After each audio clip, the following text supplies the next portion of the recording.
Pakistan Air Force aircraft attempting to target our military installations were intercepted by the IAF fighter aircraft which foiled their attack. One F-16 of Pakistan Air Force was shot down by an IAF MiG-21 Bison aircraft.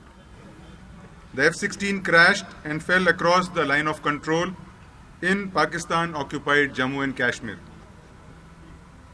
The IAF lost one MiG-21 in the aerial engagement, and though the pilot ejected safely, his parachute drifted into the Pakistan-occupied J&K, where he was taken into custody by the Pakistan Army. We are extremely happy to have him back. We only see it as a gesture which is in consonance with all Geneva Conventions. Wing commander അഭിനന്ദിനെ തിരിച്ചയക്കുന്നതും നടപടിയെ Geneva കരാറിന്റെ ഭാഗമായി മാത്രമേ കാണുന്നുള്ളൂ എന്ന് air vice marshal Ravi Gopal Krishna Kapoor. അഭിനന്ദിന്റെ മോചനം നിലനിൽക്കുന്ന സംഘർഷം ഇല്ലാതാക്കുമോ? അഭിനന്ദിന്റെ മോചനത്തിന് ആഗോള സമൂഹത്തിന്റെ പങ്കെന്താണ്? ബാലാക്കോട്ടിൽ നടന്നത് എന്ത് എന്നത് സംബന്ധിച്ച തെളിവുകൾ പുറത്തുവിടാനുള്ള തീരുമാനമെടുക്കേണ്ടത് രാഷ്ട്രീയ നേതൃത്വമാണെന്നും എയർ വൈസ് മാർഷൽ പറയുന്നു. പാകിസ്ഥാൻ F-16 വിമാനങ്ങൾ ഉപയോഗിച്ചു എന്നതിന് തെളിവ് ഇന്ത്യ പുറത്തുവിടുന്നു. ബാലാക്കോട്ടിലെ തെളിവ് രഹസ്യമാക്കുന്നത് നയതന്ത്ര നീക്കത്തിന്റെ ഭാഗമാണോ? അഭിനന്ദനെ തിരിച്ചയക്കുന്നതോടെ ഇന്ത്യ ഉന്നയിക്കുന്ന ആശങ്കകൾക്ക് പരിഹാരമാകുന്നുണ്ടോ? പുൽവാമ സംഘർഷത്തെ തുടർന്നുള്ള സാഹചര്യങ്ങളിൽ രാഷ്ട്രീയ മുതലെടുപ്പ് നടക്കുന്നുവെന്ന് പ്രതിപക്ഷം ആരോപിക്കുന്നത് എന്തുകൊണ്ടാണ്? ഈ വിഷയങ്ങളാണ് ഇന്ന് സ്പെഷ്യൽ എഡിഷൻ ചർച്ച ചെയ്യുന്നത്. നമ്മളോടൊപ്പം അതിഥികളായി നയതന്ത്ര വിദഗ്ധൻ TP ശ്രീനിവാസൻ, വിദേശകാര്യ വിദഗ്ധൻ PJ വിൻസെന്റ്, കോൺഗ്രസ് നേതാവ് M ലിജു, കുരുക്ഷേത്ര പ്രകാശൻ മേധാവി ഷാബു പ്രസാദ് എന്നിവർ ചേരും. വിംഗ് കമാൻഡർ അഭിനന്ദനെ ഇന്ന് വിട്ടയക്കാനുള്ള ഇമ്രാൻഖാൻ ഇന്ന് പാർലമെന്റിൽ പ്രഖ്യാപിച്ച തീരുമാനം അതിനെ സ്വാഗതം ചെയ്യുകയാണെന്ന് വ്യോമസേന ചെയ്തത്. അത് ജനീവ കരാറിൻ്റെ ഭാഗമായുള്ള ഒരു നടപടിയായി കാണുന്നുവെന്ന് വ്യോമസേന വൈസ് അഡ്മിറൽ പറയുകയും ചെയ്യുന്നു. ഈ നീക്കത്തെ എങ്ങനെയാണ് ഇന്ത്യ സമീപിച്ചത്? ആ നീക്കം സ്വാഗതം ചെയ്തുകൊണ്ടുള്ള തീരുമാനം സംഘർഷത്തിന് അയവുവരുത്തുമോ എന്നാണ് ഇന്ന് ആദ്യം സ്പെഷ്യൽ പരിശോധിക്കുന്നത്. ആദ്യം TP ശ്രീനിവാസനിലേക്ക്. ശ്രീ TP ശ്രീനിവാസൻ, ഇന്ന് എയർ വൈസ് അഡ്മിറൽ സംയുക്ത വാർത്താ സമ്മേളനം നടത്തുമ്പോൾ ഒരു മാധ്യമപ്രവർത്തക ചോദിച്ചത് ഇതിനെ ഒരു സൗഹാർദ്ദപരമായ നടപടിയായി കാണുന്നുണ്ടോ, അഭിനന്ദനെ വിട്ടയക്കാനുള്ള നടപടി കാണുന്നുണ്ടോ എന്ന് അദ്ദേഹം ചോദിച്ചപ്പോൾ വൈസ് അഡ്മിറൽ പറഞ്ഞ മറുപടി ഇങ്ങനെയാണ്: ഇതിനെ ജനീവ കരാറിൻ്റെ ഭാഗമായുള്ള ഒരു നടപടിയായി ഞങ്ങൾ കാണുന്നു എന്നാണ്. ഇത് സംഘർഷം ലഘൂകരിക്കാൻ സഹായിക്കുന്ന ഒരു സ്വാഗതം ചെയ്യലായി താങ്കൾ കാണുന്നുണ്ടോ? തീർച്ചയായിട്ടും അതാണല്ലോ അതിൻ്റെ ഇഫക്റ്റ് എന്ന് പറയുന്നത്. കാരണം ഇന്ന് ആ അനൗൺസ്മെൻറ്റ് വന്നതോടുകൂടി ഇന്ത്യയിൽ തന്നെ ചെറിയൊരു ഗുഡ് വിൽ പാകിസ്ഥാന് ലഭിച്ചിട്ടുണ്ട്. അപ്പം അങ്ങനെയല്ലാതെ അത് കാണാൻ സാധ്യമല്ലല്ലോ. കാരണം ജനീവ കരാറുണ്ടായിരിക്കാം, പക്ഷേ ജനീവ കരാറൊന്നും പാലിക്കാത്തവരാണല്ലോ പാകിസ്ഥാൻകാർ. അങ്ങനെ അല്ലായിരുന്നെങ്കിൽ കുൽഭൂഷണിനെ ഇത്രയും നാൾ അവർ തടങ്കലിൽ ഇറക്കുകയോ അദ്ദേഹത്തിന് വധശിക്ഷ നൽകുകയോ ഒന്നും ചെയ്യുകയില്ലല്ലോ. അപ്പോൾ അത് ചെയ്യാതെ ഇങ്ങനെ ഒരു തീരുമാനത്തിലെത്താൻ രണ്ട് കാരണങ്ങളേ ഉള്ളൂ. ഒന്ന്, ഇമ്രാൻഖാന് തന്നെ ഒരു വ്യക്തിപരമായി സമാധാനത്തിൻ്റെ ഒരാഗ്രഹമുണ്ട് എന്ന് പലരും വിദേശികൾ പറയാറുണ്ട്. വിശേഷിച്ചും പാശ്ചാത്യ നയതന്ത്ര വിദഗ്ധരൊക്കെ പറയാറുള്ളൊരു കാര്യമാണ് ഇമ്രാൻഖാൻ യഥാർത്ഥത്തിൽ ഒരു നല്ല വ്യക്തിയാണ് എന്നൊക്കെ. അതൊന്ന്. രണ്ടാമത്തേത് അദ്ദേഹത്തിനുള്ള സമ്മർദ്ദം. ആ സമ്മർദ്ദം അദ്ദേഹത്തിൽ മാത്രമല്ല നമ്മളിലും ഉണ്ടെന്നുള്ളത് തീർച്ചയാണ്. അപ്പോൾ ഈ കഴിഞ്ഞ 24 മണിക്കൂറിനകം പ്രസിഡന്റ് ട്രംപ് മുതൽ ഇങ്ങോട്ട് സൗദി രാജകുമാരനായാലും ചൈനീസ് ഫോറിൻ മിനിസ്റ്റർ ആയാലും ഇവരെല്ലാം ഫോണിൽ കൂടി പലതരത്തിലുള്ള ആശയവിനിമയം നടത്തുന്നുണ്ട്, അങ്ങോട്ടും ഇങ്ങോട്ടും, വിശേഷിച്ചും ഇന്ത്യയുമായിട്ടും പാകിസ്ഥാനുമായിട്ടും. അതിൻ്റെ സൂചനകൾ പ്രസിഡന്റ് ട്രംപ് തന്നെ പറഞ്ഞല്ലോ, നല്ല വാർത്തകൾ വരാൻ പോകുന്നുവെന്നൊക്കെ. അപ്പോൾ ഇതിൻ്റെയൊക്കെ അർത്ഥം ഈ രണ്ട് കാര്യങ്ങൾ, ഇമ്രാൻഖാൻ വഴി അവരുടെ സൈന്യത്തിനെതിരായിട്ട് പ്രവർത്തിക്കാൻ കഴിയില്ലെങ്കിൽ പോലും അദ്ദേഹത്തിൻ്റെ ഒരു ഇൻസ്റ്റിങ്ക്റ്റ്, ഒരു ക്രിക്കറ്റർ എന്നുള്ള നിലയിലായിരിക്കാം ഒരു പക്ഷേ ഇന്ത്യയോട് ഒരു പ്രതിപത്തി ഉണ്ടായി എന്ന് വരാം. പക്ഷേ അതിനേക്കാളും ഈ സമ്മർദ്ദമാണ് ഉണ്ടായിട്ടുള്ളത്. പക്ഷെ നമ്മളതിനെ അങ്ങനെ കാണാത്തത്, ഒന്നാമത്തെ കാര്യം നിയമപരമായി അദ്ദേഹത്തിനെ വിടേണ്ടത് ഒരാവശ്യമാണ്, അത് ചെയ്യണമെന്നുള്ളതാണ് അന്താരാഷ്ട്രീയമായ ഒരു കൺവെൻഷനിൽ നിന്ന് മനസ്സിലാക്കേണ്ടതും. അപ്പോൾ അത് ചെയ്യുന്നു എന്നുള്ളതൊന്ന്. രണ്ടാമത്തേത്, പാകിസ്ഥാൻകാർ എപ്പോഴും കള്ളം പറയുന്നവരാണ്. ഇന്ന് തന്നെ ഈ F-16 ഉപയോഗിച്ചില്ല എന്ന് പറഞ്ഞു, അത് വെടിവെച്ചിട്ടില്ല എന്ന് പറഞ്ഞു, അങ്ങനെ പല കാര്യങ്ങളും അവർ പറയുന്ന സ്ഥിതിക്ക് ഇതും ഒരു കള്ളമായി കണക്കാക്കാം, അല്ലെങ്കിൽ അതൊരു ഏതെങ്കിലും തരത്തിൽ അവർക്ക് നേട്ടത്തിന് വേണ്ടി ശ്രമിക്കുകയാണ് എന്ന് നമുക്ക് ചിന്തിക്കാവുന്നതാണ്. പക്ഷേ ആ പ്രസ് കോൺഫറൻസ് നടത്തുന്നതിന് മുമ്പ് ഈ വാർത്ത വന്നപ്പോൾ നമ്മൾ തന്നെ ആ പ്രസ് കോൺഫറൻസ് മാറ്റിവെക്കുകയാണ് ചെയ്തത്. കാരണം അവർ നേരത്തെ പറഞ്ഞിരുന്ന കാര്യങ്ങളല്ല അവർ യഥാർത്ഥത്തിൽ പിന്നീട് പറഞ്ഞത്. കാരണം ഈ ഒരു പ്രധാനപ്പെട്ട ഒരു സംഭവം ഉണ്ടായത് കണക്കിലെടുത്തുകൊണ്ട് ചർച്ചകൾ നടത്തിയതിന് ശേഷമാണ് ആ പ്രസ് കോൺഫറൻസ് നടന്നത്. പക്ഷേ ആ ചർച്ചകളിലുണ്ടായ തീരുമാനമാണ് ഇതിനെ ഒരു വലിയ സൗഹൃദമായി കണക്കാക്കേണ്ടതില്ല എന്ന്. കാരണം ചർച്ച നടത്താമെന്ന് ഇമ്രാൻഖാൻ പറയുമ്പോഴും ആ ചർച്ച ഏത് ചർച്ചയാണ് അദ്ദേഹം സംസാരിക്കുന്നത്? കാശ്മീരിനെ പറ്റിയുള്ള ചർച്ചയാണോ? അതിന് നമ്മളെന്തായാലും തയ്യാറില്ലല്ലോ. ആ ഇപ്പോഴത്തെ ചർച്ചകൾ നടക്കാവുന്നത് കമാൻഡേഴ്സിൻ്റെ DGMOയുടെ ലെവലിൽ ഈ ഇപ്പോൾ ഉണ്ടായ ഒരു യുദ്ധസമാനമായ അന്തരീക്ഷം മാറുന്നതിനും അതുപോലെ ഇത് എസ്കലേറ്റ് ചെയ്യാതിരിക്കാനുമുള്ള ചർച്ചകളാണ് നമ്മൾ ഉദ്ദേശിക്കുന്നത്.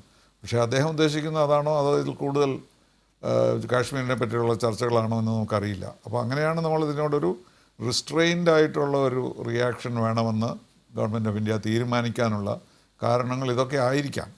ശരി, ടി പി ശ്രീനിവാസൻ, ഒരു കാര്യം കൂടി. ഈ പാകിസ്ഥാനെ സംബന്ധിച്ച് അവരുടെ രാഷ്ട്രീയ നേതൃത്വവും സൈനിക നേതൃത്വവും രണ്ട് രീതിയിൽ സംസാരിക്കുന്നതും അപൂർവമല്ല. രാഷ്ട്രീയ നേതൃത്വത്തെ സംബന്ധിച്ച് വലിയ സമ്മർദ്ദം ആഗോള തലത്തിൽ തന്നെ ഉണ്ടാകും, ആഭ്യന്തരമായും അവർക്ക് സമ്മർദ്ദങ്ങളും ഉണ്ടാകും. ഇപ്പോൾ ഇമ്രാൻഖാൻ ഈ സംഭവത്തിൽ പ്രതികരിച്ച രീതി ഏറെക്കുറെ പക്വമാണ്. താങ്കൾ തന്നെ മുമ്പ് സൂചിപ്പിച്ചതുപോലെ സൈനിക നേതൃത്വം കള്ളം പറഞ്ഞുകൊണ്ടിരിക്കുന്നു. F-16 ഉപയോഗിച്ചിട്ടേ ഇല്ല, ഞങ്ങളുടെ വിമാനം നഷ്ടപ്പെട്ടിട്ടില്ല എന്നവർ പറയുന്നു. ഇന്ന് ഇന്ത്യ തെളിവ് കാണിക്കുന്നു. ഇമ്രാൻഖാൻ നമ്മളോട് കാണിക്കുന്ന ഒരു സൗഹാർദ്ദ സമീപനം, ആ സമീപനം അദ്ദേഹത്തിന് ആഭ്യന്തരമായും ആഗോളതലത്തിൽ നേരിടുന്ന സമ്മർദ്ദത്തിൻ്റെ ഭാഗമായി ഉണ്ടാകുന്നതാണോ? അത്തരമൊരു സമ്മർദ്ദം സൈനിക നേതൃത്വത്തിന് ഉണ്ടാവുന്നില്ലല്ലോ. അങ്ങനെയെങ്കിൽ ഇന്ത്യയുടെ യഥാർത്ഥ കൺസേൺ, നമ്മുടെ പ്രശ്നം ഇനിയും പരിഹരിച്ചിട്ടില്ല, അതായത് അതിർത്തി കടന്നുള്ള ഭീകരവാദം പരിഹരിക്കുന്നതിൽ ഇപ്പോൾ അഭിനന്ദനെ തിരിച്ചു കൊണ്ടുവന്നതുകൊണ്ട് ആ പ്രശ്നം പരിഹരിക്കുന്നില്ല. നാം ഒരു ഡോസിയർ അവർക്ക് നൽകിയിട്ടുണ്ട്. ഈ ഭീകരാക്രമണത്തിന് പാക് മണ്ണിലുള്ള പങ്ക് എന്താണെന്ന് സംബന്ധിച്ച തെളിവ് നമ്മൾ നൽകി കഴിഞ്ഞിട്ടുണ്ട്. ഈ പ്രശ്ന പരിഹാരത്തിന് ഈ അഭിനന്ദൻ്റെ മടങ്ങിവരവോടെ എന്ത് ഗതിമാറ്റമാണ് ഉണ്ടാവുക? അല്ല, താങ്കൾ പറഞ്ഞ സൈന്യത്തിൽ സമ്മർദ്ദം ഉണ്ടായിട്ടില്ലല്ലോ എന്ന്, അത് ശരിയല്ല. അത് ഈ സമ്മർദ്ദം ഉണ്ടാകുന്നത് അങ്ങനെയാണ്. ഇപ്പോൾ 1999 നവാസ് ഷെരീഫിൽ ക്ലിൻറ്റൺ സമ്മർദ്ദം ചെലുത്തിയപ്പോൾ അപ്പം പലപ്പോഴും നവാസ് ഷെരീഫ് പറഞ്ഞു കാണുമായിരിക്കാം ഇതൊന്നും ഞങ്ങളുടെ സൈന്യം അംഗീകരിക്കുകയില്ല എന്ന്. പക്ഷേ എന്നാലും സൈന്യത്തിനും ഇതിലൊക്കെ ധാരണ വേണമല്ലോ. അന്താരാഷ്ട്ര, അത് വിശേഷിച്ചും അമേരിക്കയുടെ അഭിപ്രായം എന്താണ്, ചൈനയുടെ അഭിപ്രായം എന്താണെന്നുള്ളത്. അപ്പോൾ അങ്ങനെ അങ്ങനെ സൈന്യത്തെയും ഗവൺമെൻറ്റിനെയും അത്ര വ്യത്യസ്തമായി നമുക്ക് കാണേണ്ടതില്ല. രണ്ടാമത് ഇദ്ദേഹം ഇത് പ്രഖ്യാപിച്ചത് പാർലമെൻറ്റിലാണ്. പാർലമെൻറ്റിലെ ഓപ്പോസിഷൻ ഉൾപ്പെടെയുള്ള ആളുകൾ അതിനെ അംഗീകരിക്കുകയായിരുന്നു ചെയ്തത്, കൈയടിച്ച് അംഗീകരിച്ചു. അപ്പോൾ തീർച്ചയായിട്ടും സൈന്യത്തോടെ ഒരു പരമായ ഒരു പെരുമാറ്റം ഉണ്ടായിരിക്കും എന്ന് അദ്ദേഹത്തിന് അറിയാവുന്നതുകൊണ്ടാണത്. അതൊരു ഇൻറ്റേർണൽ പ്രഷറാണ്. അപ്പോൾ രണ്ടും ഈ സമ്മർദ്ദങ്ങൾ ഉള്ളതുകൊണ്ട് അതിനെ ഒരു ഗുഡ് വില്ലായിട്ട് അല്ലെങ്കിൽ ഒരു വലിയ കൺസെഷനായിട്ട് കാണേണ്ടതില്ല എന്നാണ് നമ്മുടെ ഗവൺമെൻറ് തീരുമാനിച്ചിരിക്കുന്നത്. ശരി. അപ്പോൾ ഇതൊരു സങ്കീർണമായ പ്രശ്നമാണ്. പക്ഷേ മറ്റൊന്ന് ചെയ്ത് അദ്ദേഹം പ്രധാനമന്ത്രി നരേന്ദ്രമോദിയോട് സംസാരിക്കാൻ ശ്രമിച്ചു എന്നൊരു വാർത്ത കൂടി ഉണ്ടായിരുന്നല്ലോ. അത് പക്ഷേ നടന്നിരുന്നെങ്കിൽ ഇതിനെപ്പറ്റി കുറച്ചും കൂടെ ഒരു ധാരണ നമുക്കുണ്ടാകുമായിരുന്നു. പക്ഷേ അത് നമ്മൾ അംഗീകരിച്ചില്ല. ഇപ്പോഴതിനുള്ള സമയമല്ല എന്നാണ് നമ്മുടെ പ്രധാനമന്ത്രി തീരുമാനിച്ചത്. അപ്പോൾ ഒരു ജെസ്ചറായിട്ട് ഇത് കാണിക്കാൻ ഇമ്രാൻഖാൻ ശ്രമിച്ചിട്ടുണ്ട്. അതിന് അദ്ദേഹത്തിന് സൈന്യത്തിൻ്റെ പിന്തുണയുണ്ടായിരുന്നിരിക്കാം എന്നാണ് ഞാൻ സങ്കല്പിക്കുന്നത്. ശരി, ശ്രീ PJ വിൻസെൻ്റ്, ഇവിടെ ഇപ്പോൾ നിലനിൽക്കുന്ന പ്രശ്നത്തിൻ്റെ ഒരു പരിഹാരമാണ് ഉണ്ടായിട്ടുള്ളത് ഈ അഭിനന്ദൻ്റെ മടങ്ങിവരവോടുകൂടി. പക്ഷേ നമ്മുടെ പ്രശ്നം, ഞാൻ മുമ്പ് സൂചിപ്പിച്ചതുപോലെ, നമ്മുടെ പ്രശ്നം അവിടെ നിൽക്കുകയാണ്. ഈ പാക് മണ്ണിൽ നിന്ന് അവരുടെ സർക്കാരിൻ്റെയും സൈന്യത്തിൻ്റെയും പിന്തുണയോടെയുള്ള ഈ നുഴഞ്ഞുകയറ്റം, ഭീകരവാദ ആക്രമണങ്ങൾ, അത് പരിഹരിക്കേണ്ടതുണ്ട്. ഇപ്പോൾ ഈ പ്രശ്നം ഇപ്പോൾ തൽക്കാലം അയഞ്ഞു, ഒരു സംഘർഷാവസ്ഥ ഇല്ലാതായാൽ ഇനി വേണ്ടത് ഡയലോഗാണ്. ആ ഒരു ഡയലോഗ് ആരൊക്കെ തമ്മിൽ വേണം? അത് കാശ്മീരിലെ വ്യത്യസ്ത സ്റ്റേക്ക് ഹോൾഡേഴ്സ്, പാകിസ്ഥാനിലെ ആളുകൾ, ഇവരെല്ലാമായിട്ടൊരു ഒരു ചർച്ച ആവശ്യമുണ്ട്. പക്ഷേ നിലനിൽക്കുന്ന ഒരു സാഹചര്യം, ആ സംഘർഷം ഇന്ത്യയുടെയും പാകിസ്ഥാൻ്റെയും ആഭ്യന്തര രംഗത്തെ സംബന്ധിച്ച് നിർണായകമായതുകൊണ്ട് അത്തരത്തിൽ പൊടുന്നനെ ഒരു നീക്കം ഇനി ഇന്ത്യയുടെ ഭാഗത്തുനിന്നോ പാകിസ്ഥാൻ്റെ ഭാഗത്തുനിന്നോ ഉണ്ടാവുമെന്ന് കരുതാമോ? Doctor PJ Vincent. അല്ല, ഈ നയതന്ത്ര ചർച്ച മുന്നോട്ട് കൊണ്ടുപോവുക തന്നെ വേണം. ഇപ്പോൾ നോക്കൂ, 1941 പേൾ ഹാർബർ ആക്രമണത്തിന് ശേഷം ആദ്യമായി അമേരിക്കൻ മണ്ണിൽ യുദ്ധം എത്തിച്ചത് അൽ ഖ്വയ്ദ താലിബാൻ കൂട്ടുകെട്ടാണ്. അന്ന് ട്രംപിൻ്റെ ഉത്തരവ് പ്രകാരം ഇപ്പോൾ താലിബാനുമായിട്ട് സമാധാന ചർച്ച നടക്കുകയാണ്. ഇപ്പോൾ കഴിഞ്ഞ ഫെബ്രുവരി 25 ദോഹയിൽ വെച്ച് നടന്ന ചർച്ചയിൽ താലിബാൻ്റെ ഡെപ്യൂട്ടി കമാൻഡൻ്റാണ് താലിബാനെ പ്രതിനിധീകരിച്ച ആ ചർച്ചയിൽ പങ്കെടുക്കുന്നത്. അപ്പോൾ ഈ വിഷയങ്ങൾ പരിഹരിക്കാൻ നയതന്ത്ര പരിഹാരമല്ലാതെ ഇല്ല. പിന്നെ ഭീകരവാദത്തെ സംബന്ധിച്ച് പറയുമ്പോൾ പാകിസ്ഥാൻ ഭീകരപ്രവർത്തനം അവസാനിച്ചതിന് ശേഷം ചർച്ചയാവാം എന്നാണ് നമ്മൾ കരുതുന്നതെങ്കിൽ ചർച്ചയ്ക്കുള്ള ഒരു സാധ്യതയും 2-3 ദശാബ്ദത്തിനിടയിൽ ചർച്ച ചെയ്യാൻ സാധിക്കുമെന്ന് എനിക്ക് തോന്നുന്നില്ല. കാരണം അത്രയും തൃണമൂല തലത്തിൽ വ്യാപിച്ച ടെറർ ഇൻഫ്രാസ്ട്രക്ചർ പാകിസ്ഥാനിലുണ്ട്. അപ്പം ആ ടെറർ ഇൻഫ്രാസ്ട്രക്ചറിനെ പൂർണ്ണമായിട്ട് എലിമിനേറ്റ് ചെയ്യാൻ ഇനി ദശാബ്ദങ്ങൾ വേണ്ടിവരും. അതിൽ ആഭ്യന്തര തലത്തിലും അന്താരാഷ്ട്ര തലത്തിലുമുള്ള ഇടപെടലിലൂടെ മാത്രമേ അത് സാധിക്കുകയുള്ളൂ. ഇത് ആയുധങ്ങളും പരിശീലനവും പണവും മാത്രമല്ല, ഭീകരവാദത്തിൻ്റെ പ്രത്യയശാസ്ത്രത്തിന് പാക് സമൂഹത്തിൽ ആഴത്തിൽ വേരോട്ടമുണ്ടായിട്ടുണ്ട്. ഇതടക്കം ആ ഒരു ജനതയടക്കം ജനാധിപത്യ പ്രക്രിയയിലേക്ക് ഉയർത്തിക്കൊണ്ടുവരേണ്ടുന്ന വലിയൊരു ക്യാമ്പയിൻ പോലും വേണ്ടിവരും. ഇപ്പോൾ പാകിസ്ഥാനിൽ അതിൻ്റെ ചലനങ്ങൾ കാണുന്നുണ്ട്. പാകിസ്ഥാനിലെ യുവതലമുറ, ഫാത്തിമ പോട്ട അടക്കമുള്ള ആളുകൾ വ്യത്യസ്തമായി ചിന്തിക്കാൻ തുടങ്ങി എന്നുള്ളത് വളരെ പോസിറ്റീവാണ്. പക്ഷേ അതേസമയം ഈ ജെയ്ഷെ മുഹമ്മദിൻ്റെ തലവനായ മൗലാന അസ്ഹറിന് പാകിസ്ഥാൻ സിവിൽ സമൂഹത്തിലുള്ള സ്വാധീനം നമുക്ക് കുറച്ച് കാണാൻ സാധിക്കില്ല. കഴിഞ്ഞ തെരഞ്ഞെടുപ്പിൽ രാഷ്ട്രീയ പാർട്ടി ഉണ്ടാക്കി മത്സരിക്കാൻ തയ്യാറായ ആളാണ്. മതയാഥാസ്ഥികരുടെ ഇടയിൽ വലിയ സ്വാധീനമുണ്ട്.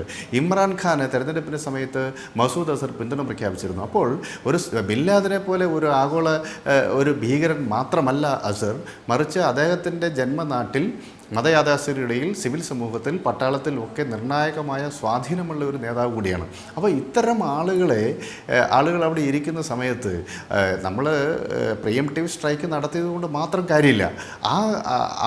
ഈ തീവ്രവാദികളെ ചാബേറുകളെ സൃഷ്ടിക്കുന്ന ബുദ്ധികേന്ദ്രം അവിടെ നിൽക്കുകയാണ്. അപ്പോൾ അതുകൊണ്ട് ഇത് നീണ്ടു നിൽക്കുന്ന ഒരു പ്രക്രിയയിലൂടെ മാത്രമേ ഇതിനൊരു പരിഹാരം ഉണ്ടാക്കാൻ സാധിക്കുള്ളൂ. അതുകൊണ്ട് ഡയലോഗ് എന്തായാലും വേണ്ടി വരും.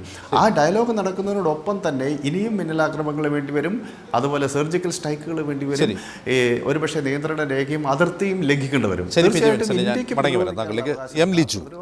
ഇന്ന് ഉണ്ടായ സംഭവവികാസങ്ങൾ നോക്കൂ. രാവിലെ US പ്രസിഡന്റ് ഡൊണാൾഡ് ട്രംപ് പറയുന്നു വൈകുന്നേരമാകുമ്പോഴേക്കും ഇന്ത്യയുടെയും പാകിസ്ഥാൻ്റെയും മണ്ണിൽ നിന്ന് ശുഭകരമായ വാർത്തകൾ ഉണ്ടാകുമെന്ന് പറയുന്നു. ആഗോളതലത്തിൽ തന്നെ വലിയ സമ്മർദ്ദം പാകിസ്ഥാന് മേൽ രൂപപ്പെടുന്നു. ഒന്ന്, ഈ പറയുന്ന ജെയ്ഷെ മുഹമ്മദിനെയും മസൂദ് അസറിനെയും ബ്ലാക്ക് ലിസ്റ്റ് ചെയ്യണമെന്ന ആവശ്യം ബ്രിട്ടൻ ഉൾപ്പെടെയുള്ള രാജ്യങ്ങൾ, അമേരിക്ക ഉൾപ്പെടെയുള്ള രാജ്യങ്ങൾ ആവർത്തിക്കുന്നു UN-ൽ. ഇത് ഒരു കൂട്ടായ നയതന്ത്ര വിജയത്തിൻ്റെ ഭാഗമാണ്. അത് ഇന്ത്യയുടെ തന്നെ ഒരു നയതന്ത്ര നീക്കത്തിൻ്റെ ഭാഗമാണെന്ന് പറയാം. ഈ സാഹചര്യത്തിൽ ഇത് നമുക്ക് നേടിത്തരുന്ന, ആഗോളതലത്തിൽ തന്നെ നേടിത്തരുന്ന ഒരു മേൽക്കൈയായി തന്നെ കാണേണ്ടതല്ലേ? യഥാർത്ഥത്തിൽ ഇന്ന് നടന്നതെല്ലാം തന്നെ ഒരു അന്താരാഷ്ട്ര തലത്തിലെ ഒരു നയതന്ത്ര കൂട്ടായ്മയുടെ വിജയം എന്നാണ് നമ്മളതിനെ കാണേണ്ടത്. കാരണം അതിന് പല കാരണങ്ങളുമുണ്ട്. ഇപ്പം ലോകം തന്നെ വളരെ ആകാംക്ഷയോടെയോടെ അല്ലെങ്കിൽ ആശങ്കയോടാണ് ഇന്ത്യ പാകിസ്ഥാൻ തർക്കത്തെ കണ്ടത്. കാരണം എന്താ? ഈ രണ്ട് രാഷ്ട്രങ്ങളും ആണവായുധ ശക്തികളാണ്. ഇന്ത്യ എന്ന് പറഞ്ഞ ഒരു റെസ്പോൺസിബിൾ സ്റ്റേറ്റ് ആണെന്നുണ്ടെങ്കിൽ, ഉത്തരവാദിത്തപ്പെട്ട ഒരു ജനാധിപത്യ ഭരണകൂടത്തിന് മുൻകൈയുള്ളൊരു സ്റ്റേറ്റ് ആണെന്നുണ്ടെങ്കിൽ, ആണവശക്തിയായ പാകിസ്ഥാനാകട്ടെ അത്തരത്തിലൊരു റെസ്പോൺസിബിൾ സ്റ്റേറ്റ് എന്ന് പറയാൻ സാധിക്കില്ല. അവിടുത്തെ ജനാധിപത്യ ഭരണകൂടത്തേക്കാൾ കൂടുതൽ ഗവൺമെൻറ്റിൽ നിയന്ത്രണമുള്ളത് ഡിസിഷൻ മേക്കിംഗ് എന്ന് പറഞ്ഞ സൈന്യത്തിൻ്റെ നിയന്ത്രണത്തിലാണ്. അപ്പോൾ സ്വാഭാവികമായിട്ടും ഇവിടെ ടെൻഷൻ എസ്കലേറ്റ് ചെയ്യുന്നത്, ഇവിടെ ടെൻഷൻ ഉയരുന്നത് ലോകത്താകമാനം ആശങ്ക ഉണ്ടാക്കിയിട്ടുണ്ട്. കാരണം ഒരു ആണവ യുദ്ധം നടന്നാൽ അത് രാജ്യത്തിൻ്റെ അതിർത്തികൾക്കുള്ളിൽ ഒതുങ്ങി നിൽക്കുന്നതല്ല. ഇന്ത്യ പാകിസ്ഥാനിൽ ബോംബിട്ടാലും പാകിസ്ഥാൻ ഇന്ത്യയിൽ ബോംബിട്ടാലും അത് ഇന്ത്യ പാകിസ്ഥാൻ അതിർത്തിയിൽ മാത്രം ഒതുങ്ങി നിൽക്കുന്ന ഒന്നല്ല അതിൻ്റെ റേഡിയേഷൻ. അത് ലോകം മുഴുവൻ വ്യാപിപ്പിക്കും. സ്വാഭാവികമായും ലോകത്തിൻ്റെ തന്നെ നിലനിൽപ്പിനെ തന്നെ ബാധിക്കുന്ന തരത്തിലുള്ള ആണവ മേഘങ്ങൾ ഉൾപ്പെടെ ഉണ്ടായി ഭൂമിയുടെ നിലനിൽപ്പ് തന്നെ അപകടത്തിലാവുന്ന സാഹചര്യങ്ങളുണ്ടായേക്കാം. അപ്പോൾ അതുകൊണ്ട് ലോകരാഷ്ട്രങ്ങളെ സംബന്ധിച്ച് രണ്ട് രാഷ്ട്രങ്ങൾ തമ്മിലുള്ള ക്രിക്കറ്റ് മാച്ച് എന്ന ലാഘവത്തോടുകൂടി ഈ വിഷയത്തെ കാണാൻ സാധിക്കില്ല. ഭൂമിയുടെ നിലനിൽപ്പ് എന്ന തരത്തിലുള്ളായിരിക്കണം അതിനെ കാണാൻ സാധിക്കുന്നത്. അതുകൊണ്ട് തന്നെയാണ് വളരെ ശക്തമായ ഇടപെടൽ ഈ വിഷയങ്ങളിൽ ഉണ്ടായിട്ടുള്ളത്. അപ്പോൾ അതുകൊണ്ടാണ് നമുക്കറിയാം ഇന്ത്യ പലപ്പോഴും മുൻകാലങ്ങളിലും ആക്രമിക്കപ്പെട്ടിട്ടുണ്ട്. അപ്പോഴൊക്കെ ലോകരാഷ്ട്രങ്ങൾ അതിനകത്ത് ഇടപെടാതിരിക്കുന്ന അല്ലെങ്കിൽ അതിനെ ആ ഒരു രീതിയിൽ മാത്രം കണ്ടതിൻ്റെ കാരണം അതിലൊക്കെ തന്നെ സംഘർഷത്തിന് പരിധികളുണ്ടായിരുന്നു. ഇവിടെ ആ പരിധി ലംഘിച്ചു. ഇന്ത്യയെ സംബന്ധിച്ച് ഇന്ത്യ ജെയ്ഷെ മുഹമ്മദ് കേന്ദ്രങ്ങളിൽ പാകിസ്ഥാൻ അതിർത്തിയിലേക്ക് കടന്നു ചെന്ന് പ്രത്യാക്രമണം നടത്തി. പാകിസ്ഥാൻ ഇന്ത്യൻ അതിർത്തി കടന്നു. അപ്പോൾ അടുത്തൊരു സ്റ്റേജ് ഏറ്റവും അപകടകരമായൊരു സാഹചര്യത്തിലേക്കാണ്. അപ്പോൾ അതുകൊണ്ടാണ് ലോകരാഷ്ട്രങ്ങളുടെ വളരെ ദ്രുതഗതിയിലുള്ള ഇടപെടൽ ഉണ്ടായത് എന്നാണ് ഞാൻ കരുതുന്നത്. പക്ഷേ ഇവിടെ നേരത്തെ ചർച്ച ചെയ്യപ്പെട്ടതുപോലെ ഇതൊരു ഓപ്പർച്യൂണിറ്റി ആയാണ് ഇന്ത്യ ഉൾപ്പെടെയുള്ള രാഷ്ട്രങ്ങൾ ഇതിനെ കാണേണ്ടത്. ലോകത്തിന് മുമ്പിൽ വളരെ കൃത്യമായ ഒരു സന്ദേശം നൽകേണ്ടതുണ്ട്. ഇത്തരം ഇനിയും ആക്രമണങ്ങൾ തുടർന്നാൽ ഞങ്ങൾക്ക് കൂടുതൽ ശക്തമായി പ്രതികരിക്കേണ്ടി വരും. അപ്പോൾ അതിൻ്റെ പ്രത്യാഘാതങ്ങൾ കൂടി, അപ്പോൾ ഓരോ തവണ സംഘർഷം ഉണ്ടാകും ഇങ്ങനെ ഓടിക്കൂടുന്നതിന് പകരം വളരെ കൃത്യമായ വിഷയത്തിന് പരിഹാരം ഉണ്ടാകേണ്ടതുണ്ട്. പാകിസ്ഥാനെ ഒരു റെസ്പോൺസിബിൾ സ്റ്റേറ്റാക്കി മാറ്റേണ്ടതുണ്ട്. അതിനുള്ള ദീർഘകാലാടിസ്ഥാനത്തിലുള്ള ഇടപെടലിലൂടെ മാത്രമേ നമുക്ക് ഈ പ്രശ്നങ്ങൾക്ക് ശാശ്വത പരിഹാരം ഉണ്ടാക്കാനായി സാധിക്കുകയുള്ളൂ. ശരി, എം ലിജു, മടങ്ങി വരാം. ഷാബു പ്രസാദ്, ഇന്ന് പാകിസ്ഥാൻ പറഞ്ഞ ഒരു പ്രധാന കള്ളം വ്യോമസേന പൊളിക്കുകയുണ്ടായി. കാരണം അതിന് തെളിവ് കൊണ്ടുവന്നു. F-16 വിമാനങ്ങൾ ഞങ്ങൾ ഉപയോഗിച്ചിട്ടില്ല, ഞങ്ങളുടെ വിമാനം നഷ്ടപ്പെട്ടിട്ടില്ല എന്നായിരുന്നു പാക് സൈനിക നേതൃത്വത്തിൻ്റെ അവകാശവാദം. ആ അവകാശവാദമാണ് ഇന്ന് സൈന്യം പൊളിച്ചത്. അവർ തെളിവ് ഹാജരാക്കിയിട്ടുണ്ട്. പക്ഷേ മാധ്യമങ്ങൾ പ്രധാനമായും ഉന്നയിച്ച ഒരു ചോദ്യം, ഈ ബാലാക്കോട്ടിൽ എന്ത് സംഭവിച്ചു, അവിടെ എത്ര പേർ മരിച്ചു, നമ്മുടെ ആ തിരിച്ചടി എത്രമാത്രം ഫലപ്രദമായിരുന്നു എന്നത് സംബന്ധിച്ച് തെളിവ് പുറത്തുവിടുമോ എന്ന ചോദ്യത്തിന് സൈന്യം പ്രതികരിച്ചത് അത് തീരുമാനിക്കേണ്ടത് രാഷ്ട്രീയ നേതൃത്വമാണ് എന്നാണ്. പക്ഷേ ആ ചോദ്യത്തിന് മറുപടി പറയാതെ പോകുമ്പോൾ പുൽവാമയിൽ രക്തസാക്ഷിത്വം വഹിച്ച സൈനികർക്ക് നീതി ലഭിച്ചോ എന്ന ചോദ്യത്തിനുള്ള ഉത്തരം കൂടിയാണത്. ആ രാഷ്ട്രീയ തീരുമാനം എടുക്കേണ്ടത് ഭരണകൂടമാണ്. ആ തെളിവുകൾ പുറത്തുവിടേണ്ടതാണ് എന്ന് താങ്കൾ കരുതുന്നുണ്ടോ?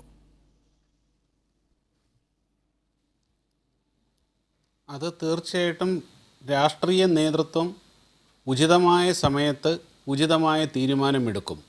നമ്മുടെ രാഷ്ട്രീയ നേതൃത്വത്തിനെ വിശ്വസിക്കുക എന്നുള്ളതാണ് പ്രധാനമായിട്ട് വേണ്ടത്. നമ്മൾ പറഞ്ഞു കഴിഞ്ഞാൽ നമ്മുടെ രാഷ്ട്രീയ നേതൃത്വവും നമ്മുടെ സൈന്യവും ഞങ്ങളിത് ചെയ്തു എന്ന് പറഞ്ഞാൽ അത് വിശ്വസിക്കുക എന്ന ഒരു ധാർമ്മികമായ കടമ ഈ രാജ്യത്തെ ഓരോ പൗരനുമുണ്ട്. 3 വർഷം മുമ്പ് ഉറി സർജിക്കൽ സ്ട്രൈക്ക് നടന്ന 2 ദിവസം പിറ്റേ ദിവസം മുതൽ ഇവിടുത്തെ ഒരുപാട് മാധ്യമങ്ങളടക്കം ഇവിടുത്തെ സർവ്വമാന പ്രതിപക്ഷ കക്ഷികളടക്കം ഇവിടെ കിടന്ന് വേളം വെച്ച് എന്താ തെളിവെവിടെ ഇവർ കള്ളം പറയുകയാണ് എന്നാണ്. അന്നും ഈ പറഞ്ഞ പോലെ സമ്മർദ്ദത്തിനൊന്നും വഴങ്ങി അങ്ങനെ ഇതല്ല, ചീട്ടുകളിയല്ല. അവരൊരു ചീട്ടിറക്കുമ്പോൾ അതിൻ്റെ മേളിൽ വേറൊരു തെളിവെന്നും പറഞ്ഞുകൊണ്ട് ഇറക്കാൻ സൗകര്യമുള്ളവർ വിശ്വസിച്ചാൽ മതി. നമ്മളത് ചെയ്തിട്ടുണ്ട്, അത് വളരെ കൃത്യമാണ്. പിന്നെ അതിന് തെളിവ് എന്ന് പറഞ്ഞു കഴിഞ്ഞാൽ ഇപ്പോൾ ഇന്ന് മാധ്യമങ്ങളിൽ മുഴുവൻ ചോദിക്കുന്നുണ്ട്. കാരണം അവർ വീഡിയോ വിട്ടില്ലേ, അവർ ഇതിൻ്റെ തകർന്നു കിടക്കുന്ന നമ്മുടെ അറസ്റ്റ് ചെയ്ത പൈലറ്റിൻ്റെ ഫോട്ടോ വിട്ടില്ലേ, എന്തുകൊണ്ട് നമുക്ക് വിടാൻ സാധിക്കും, നമ്മൾ വിട്ടില്ല? അതെങ്ങനെ വിടും? ഒന്നാമത് ഈ തെളിവുകൾ കിടക്കുന്നത് പാകിസ്ഥാനിലാണ്. അർദ്ധരാത്രിയിൽ 3 മണിക്കാണ് ഈ ആക്രമണം നടക്കുന്നത്. നമ്മൾ ഉപയോഗിച്ച ബോംബുകളുടെ ശക്തി, അവിടെ ഉണ്ടായിരുന്ന ആൾക്കാരുടെ എണ്ണം, അത് കൃത്യമായിട്ട് നമ്മുടെ ഇൻ്റലിജൻസിനുണ്ട്. ഈ ഉപയോഗിച്ച ആമുനേഷൻ കൊണ്ട് എത്ര കാഷ്വാലിറ്റി ഉണ്ടാകും എന്നുള്ളതിന് വളരെ കൃത്യമായ കണക്കുകളുണ്ട്. അതിൻ്റെ അടിസ്ഥാനത്തിലാണ് ഇത്ര ആൾക്കാർ അവിടെ ഇത്ര കാഷ്വാലിറ്റി ഉണ്ടായിട്ടുണ്ടാകും എന്ന് കണക്കാക്കുന്നത്. അല്ലാതെ അവിടെ ചെന്ന് ഓരോ ഡെഡ് ബോഡിയുടെയും ഫോട്ടോ എടുത്തുകൊണ്ട് വരണം എന്നൊക്കെ പറയുന്നത് നടക്കുന്ന കാര്യമല്ല.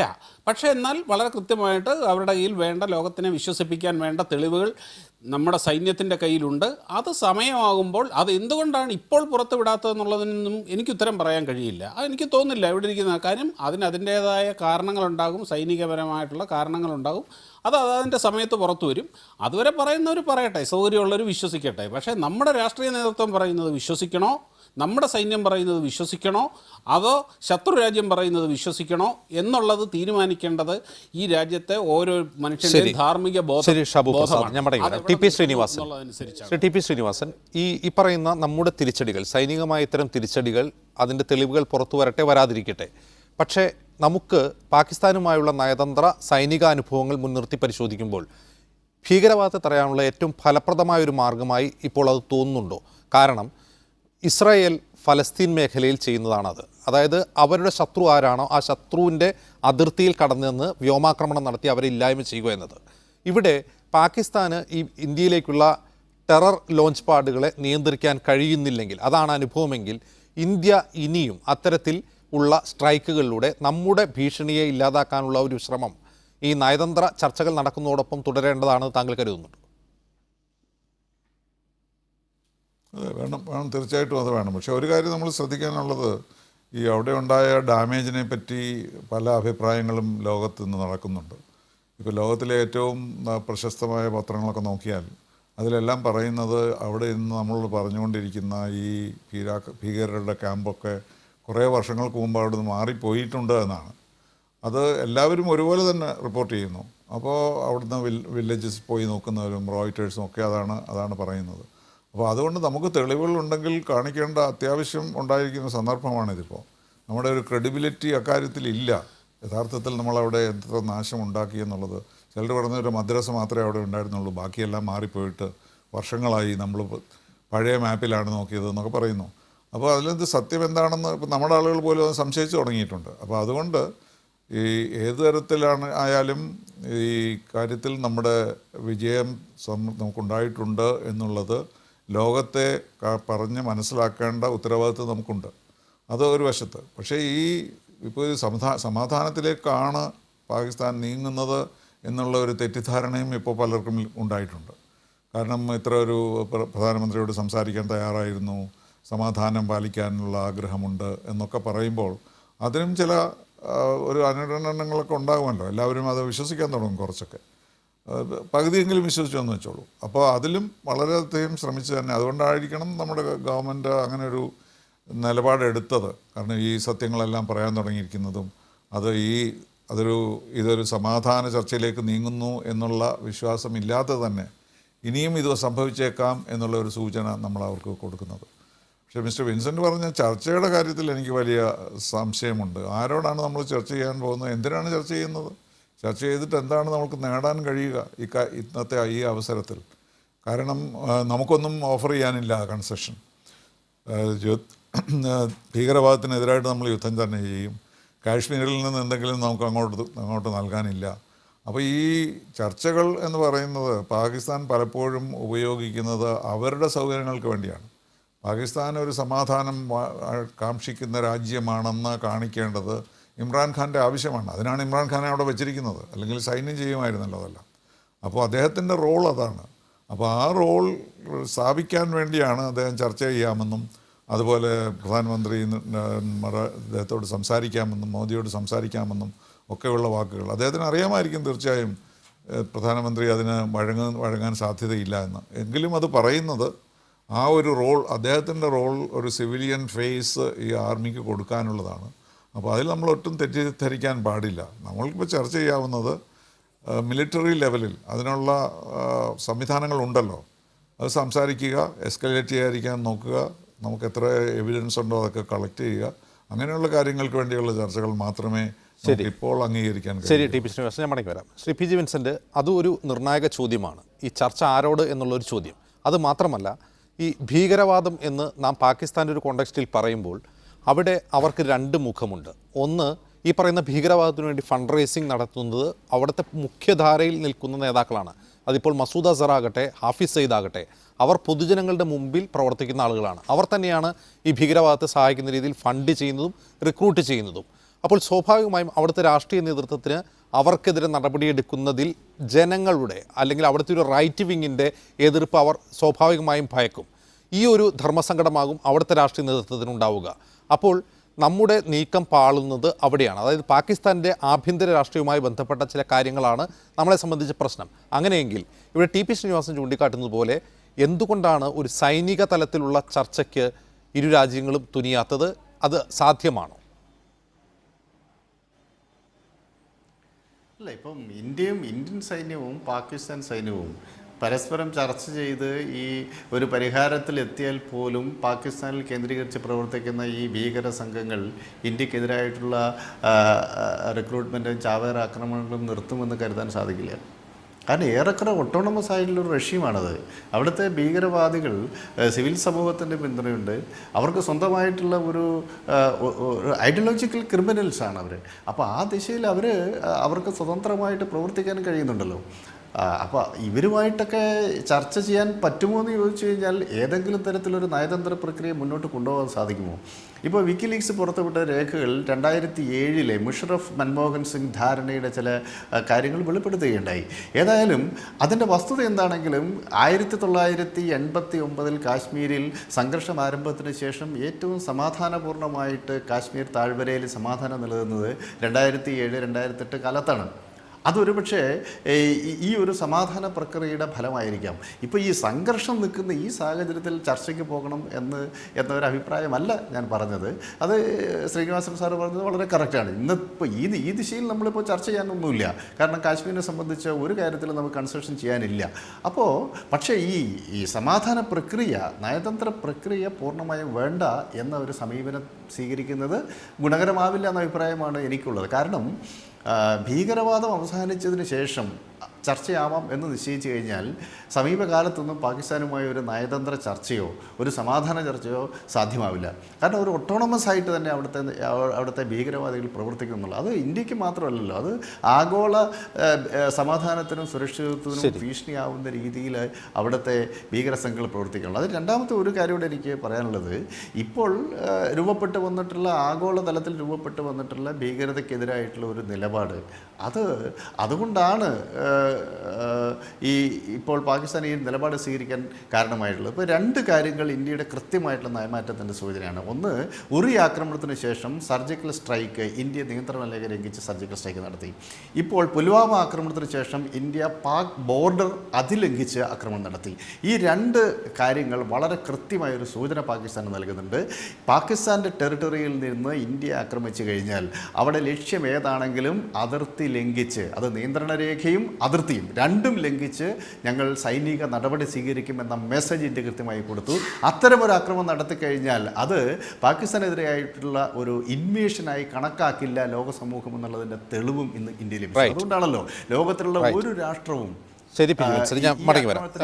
എം ലിജു, ഇവിടെ ഡോക്ടർ പി ജെ വിൻസെന്റ് ചൂണ്ടിക്കാട്ടുന്ന പ്രധാനപ്പെട്ട ഒരു കാര്യം, അത് ഇപ്പോഴത്തെ സാഹചര്യത്തിൽ പ്രസക്തമാണ്. ഒന്ന്, ഈ പറയുന്ന ഇപ്പോൾ സർജിക്കൽ സ്ട്രൈക്ക് 2 എന്ന് വിശേഷിപ്പിക്കാവുന്ന ഈ ബാലാക്കോട്ടിലെ ഈ ആക്രമണത്തെക്കുറിച്ച് ആഗോള മാധ്യമങ്ങളിൽ ചിലതെങ്കിലും സംശയം ഉന്നയിക്കുന്നുണ്ട് എന്ന് ടി.പി. ശ്രീനിവാസനോട് ചൂണ്ടിക്കാട്ടുകയുണ്ടായി.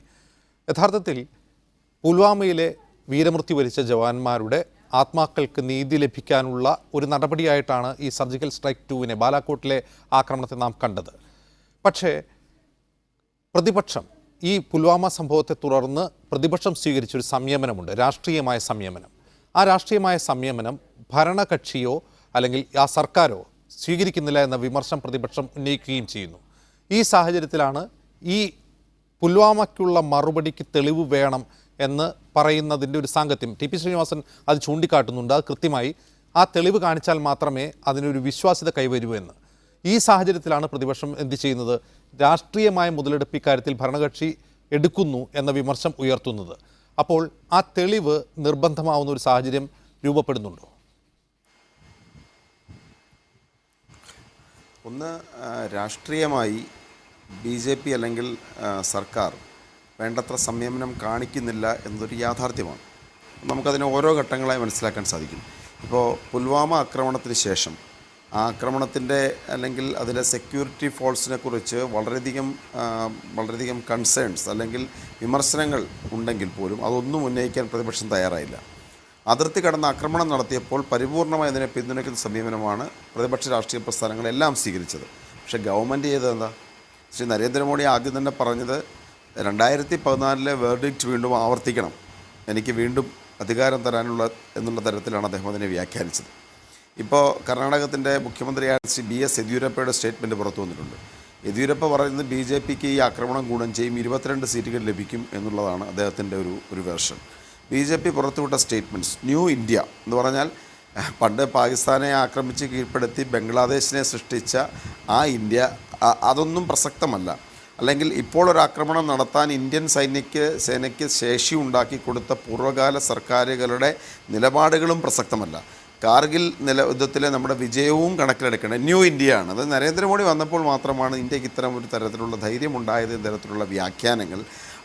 അത് സ്വാഭാവികമായും ഒട്ടും ഒരു പക്വതയുള്ളൊരു സമീപനമായിരുന്നില്ല. കൂടാതെ നമുക്കറിയാം, രാജ്യത്ത് ഇത്തരം ഒരു പ്രതിസന്ധി ഉണ്ടായി. 2 ആണവ രാജ്യങ്ങൾ തമ്മിൽ യുദ്ധത്തിൻ്റെ സമാനമായ സാഹചര്യമുണ്ടായി. ലോകരാഷ്ട്രങ്ങൾ പോലും ഇൻ്റർവെൻ ചെയ്യുമ്പോൾ ഇന്ത്യൻ പ്രധാനമന്ത്രി അഡ്രസ്സ് ചെയ്യേണ്ടത് ആരെയാണ്? ഇന്ത്യൻ ജനതയെ അഭിസംബോധന ചെയ്ത് സംസാരിക്കണം. ഇന്ത്യയിലെ ജനങ്ങൾ ഒറ്റക്കെട്ടായി നിൽക്കണമെന്ന് ആവശ്യപ്പെടണം. അതേസമയം അദ്ദേഹം ചെയ്യുന്നത് എന്താ?